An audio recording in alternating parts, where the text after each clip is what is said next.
ជំរាបសួរអ្នកទាំងអស់គ្នានេះខ្ញុំឈ្មោះចិនស្រីសជាបុគ្គលិកសង្គមគិច្ចនៅអង្គការអនាគតកុមារអន្តរជាតិហើយថ្ងៃនេះនាងខ្ញុំចង់បង្ហាញអ្នកទាំងអស់គ្នាអំពីគម្រោងមួយដែលមានន័យខ្លាំងណាស់សម្រាប់នាងខ្ញុំជាផ្នែកមួយនៃគម្រោងការថែទាំកុមារនៅក្នុងគ្រួសារជាអត្តភាពចម្បងរបស់យើងក្រោមជំនួយមូលនិធិភ្នាក់ងារអាមេរិក USAID ក្នុងរយៈពេលប្រមាណខែមកនេះអង្គការល្ខោនគំនិតបាននឹងកំពុងជួយទៅដល់ក្រុមយុវជនរបស់យើងក្នុងការបង្កើតវេទិកាសម្ដែងល្ខោនពិភាក្សាដើម្បីចូលរួមជាមួយនឹងគ្រួសារនៅក្នុងសហគមន៍ក្រោមប្រធានបទការមិនបំបែកកុមារចេញពីគ្រួសារដោយមិនចាំបាច់បន្ទាប់ពីទស្សនាល្ខោនដែលបង្ហាញពីបញ្ហាប្រឈមនៅក្នុងសហគមន៍រួចមកយើងក៏បានស្នើសុំឲ្យកុមារនិងគ្រួសារក៏អាចចូលរួមសម្ដែងលេងនិងចែករំលែកពីវិធីសាស្ត្រក្នុងការដោះស្រាយដោយបង្ហាញថាមណ្ឌលថែទាំត្រូវបានចាត់ទុកថាជាជម្រើសចុងក្រោយយើងសូមចែករំលែកដល់អ្នកទាំងអស់គ្នាអំពីលទ្ធផលនៃការសម្ដែងទាំង10លើករបស់ពួកយើងក្រោមចំណងជើងថារឿងខ្ចង់ឥតសម្បកដែលបង្ហាញអំពីគ្រួសារមួយដែលមានចំនួនកូន5នាក់ដែលកំពុងជួបនឹងការលំបាកក្នុងការបំពេញតម្រូវការមូលដ្ឋានរបស់ពួកគេវីដេអូនេះនឹងបង្ហាញអ្នកអំពីរបៀបដែលគ្រួសារប្រឈមមុខនៅស្ថានភាពលំបាកជាញឹកញាប់ហើយងាកទៅរកមណ្ឌលថែទាំកុមារជាដំណោះស្រាយប៉ុន្តែដំណោះស្រាយនោះធ្វើឲ្យគ្រួសារបែកបាក់គ្នានិងធ្វើឲ្យមានភាពតានតឹងផ្លូវចិត្តដល់កុមារនិងឪពុកម្ដាយខ្ញុំបាក់ចិត្តមែនទែនណាមួយកូននោះវានៅតូចទៀតខ្ញុំមិនអាចទៅធ្វើការណាបានពេញលេញគេទេបង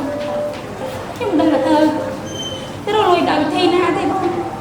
អូយបើគ្រួសារកូនទាំងពីរពិបាកលឹងមិនយកក្មេងៗដាក់មណ្ឌលអស់ក៏បងមណ្ឌលនឹងស្អីគេទៅបងបានទេបងបើគ្រួសារកូនទាំងពីរអញ្ចឹងគេមានមណ្ឌលខាងតោក្មេងៗឯតាអូននៅទីនោះមានក្មេងកំព្រាក្មេងឪពុកម្ដាយក្មេងទីពឹងហើយនៅទីនោះមានអាហារឆ្ងាញ់មានសាលារៀនល្អមិនត្រឹមតែប៉ុណ្ណោះទេបងនៅពេលដែលឈឺមានការព្យាបាលទេបងអូបើដោយបងនិយាយមែនណាខ្ញុំនឹងយកកូនខ្ញុំទៅដាក់នៅក្នុងមណ្ឌលថែទាំឲ្យដើម្បីអនាគតរបស់ពួកគេណាបងអត់ទេពួកឯងត្រូវទៅកន្លែងទីនោះដើម្បីអនាគតរបស់ពួកខ្ញុំបើពួកឯងនៅជាមួយម៉ែពួកឯងគឺអនាគតល្អទេឯងឃើញស្រាប់ហើយគ្រួសារយើងរាល់ថ្ងៃតែពួកឯងក៏ភ្លេចថាពុកនិងម៉ែស្រឡាញ់ពួកឯងខ្លាំងណាស់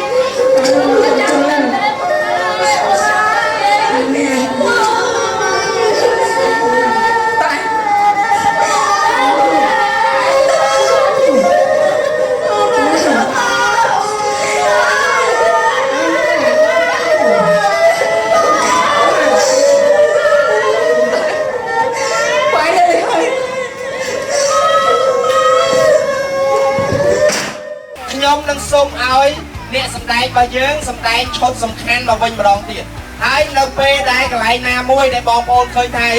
លោកពូក៏ចេះអូបើខ្ញុំជាពូមឿនវិញកន្លែងហ្នឹងខ្ញុំមិនស្រេចចិត្តដូចពូមឿនទេខ្ញុំនឹងធ្វើការស្រេចចិត្តផ្សេងដល់ពេលដែលពុកម៉ែបងប្អូនមានការយល់ឃើញដូចនេះសូមពុកម៉ែបងប្អូនស្រែកថាឈប់និងលើកដៃឡើងលើហើយខ្ញុំនឹងផ្ដល់ឱកាសឲ្យបងប្អូនអាចឡើងមកចែករំលែកគំនិតយោបល់នៅខាងលើឆាកនេះបានបើគ្រួសារបងនឹងពេលពិបាកម្លឹងមិនយកក្មេងៗទៅដាក់មណ្ឌលអត់ទៅបងនៅទីនោះគេមើលថែក្មេងៗបានល្អណាស់បងមានអាហូបចុកឆ្ងាញ់មានឱកាសរៀនសូត្របានល្អហើយមានការព្យាបាលជំងឺពេលឈឺទៀតបងតែខ្ញុំមកយកកូនខ្ញុំទៅដាក់នៅមណ្ឌលទេព្រោះខ្ញុំអត់សប្បាយចិត្តបងប្អូនឯងទុកបងឯងកូនបងឯងនៅផ្ទះនេះគ្នាបានរៀនចប់ទេបងមកយកដាក់មណ្ឌលគ្នាបានរៀនសូត្របានពងពោះរៀនចប់ទេបង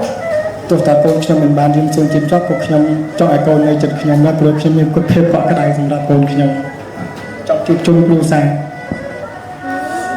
បងគាត់ឃើញគ្រួសារបងវាពិបាកបាត់បង់ជើងដោះតុកហ្នឹងណា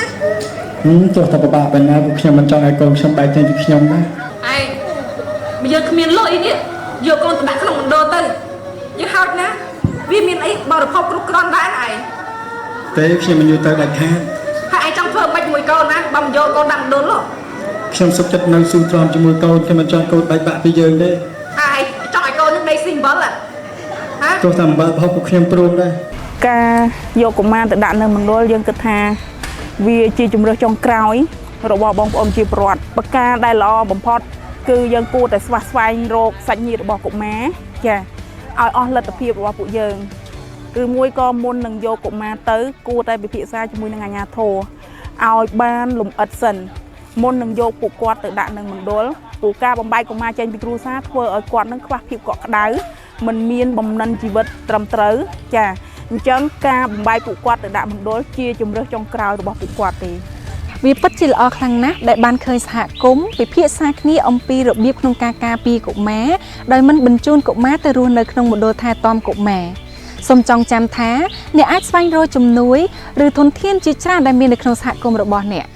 ធនធានទាំងនោះរួមមានសាលារៀនរដ្ឋសម្រាប់សិក្សានុសិស្សសិក្សាដែលឥតគិតថ្លៃនិងសាលាបណ្ដុះបណ្ដាលជំនាញវិជ្ជាជីវៈមន្ទីរពេទ្យបង្អែកមណ្ឌលសុខភាពនៅនឹងជិតផ្ទះរបស់អ្នកដែលផ្ដល់ការព្យាបាលដែលឥតគិតថ្លៃសម្រាប់គ្រួសារដែលមានប័ណ្ណសមធម៌និងប័ណ្ណគ្រួសារងាយរងហានិភ័យដែលផ្ដល់ដោយរាជរដ្ឋាភិបាលរួមទាំងកម្មវិធីផ្ដល់អាហារូបករណ៍តាមរយៈរាជរដ្ឋាភិបាលនិងអង្គការមិនមែនរដ្ឋាភិបាលព្រមទាំងសេវាសាធារណៈផ្សេងៗជាច្រើនទៀតអ្នកក៏អាចស្វែងរកការពិភាក្សាជាមួយនឹងគណៈកម្មាធិការពិគ្រោះយោបល់កិច្ចការស្ត្រីនិងកុមារឃុំ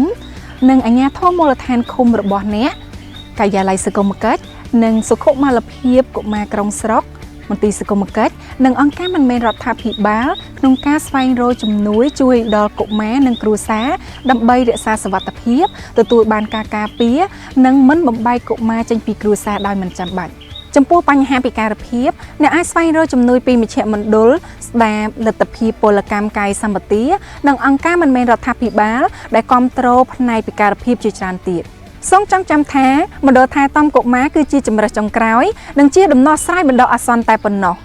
រួមគ្នាមិនបំបែកកុមារចេញពីគ្រួសារដោយមិនចាំបាច់សូមអរគុណសូមជម្រាបលាបាយបាយ